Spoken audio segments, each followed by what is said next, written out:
जमील अकबर बुगटी कहते हैं कि नवाब अकबर बुगटी की शहादत का जख्म बलोच कौम कभी नहीं भूलेगी। शहीद नवाब अकबर बुगटी के साहबजादे नवाबजादा जमील अकबर बुगटी ने कहा है कि नवाब अकबर बुगटी की शहादत का जख्म हमेशा कौमी वजूद को झंझोड़ता रहेगा। उन्होंने कहा कि नवाब साहब की शहादत ने कौमी तहरीक को जला बख्शी है, जिसकी रोशनी में आखिरी हदफ हासिल किया जाएगा।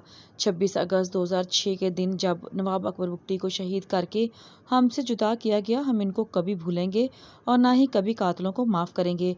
जो लोग ये समझते थे कि हम नवाब अकबर बुगटी को जुदा करके इनके दिलों से मोहब्बत ख़त्म कर देंगे, वो अहमकों की जन्नत में रहते हैं। नवाब अकबर बुगटी 17 साल कबल हमसे जुदा होकर हमेशा के लिए अमर हो गए और आज भी लोगों के दिलों में ज़िंदा हैं और ता क़यामत इनकी सोच और फ़िक्र ज़िंदा रहेगी। इन ख्यालात का इजहार उन्होंने शहीद नवाब अकबर बुगटी की 17वीं बरसी के मौका पर खसूसी बातचीत करते हुए किया।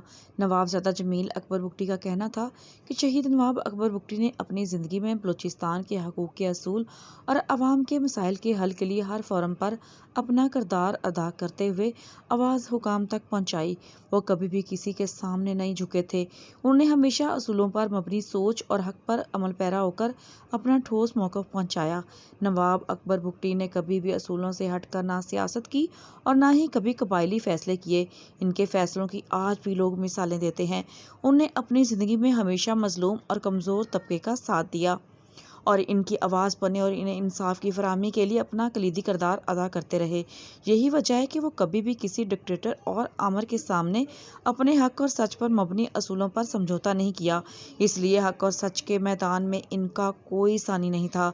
जिस तरह 26 अगस्त 2006 को जालिमों ने नवाब अकबर बुगटी को शहीद करके हमसे जुदा किया और वो समझते थे कि हम इन्हें जुदा करके लोगों के दिलों से इनकी मोहब्बत और प्यार को ख़त्म कर देंगे। 17 साल गुजरने के बावजूद इनकी फ़िक्र, सोच और फ़लसफ़ा लोगों के दिलों में आज भी ज़िंदा है।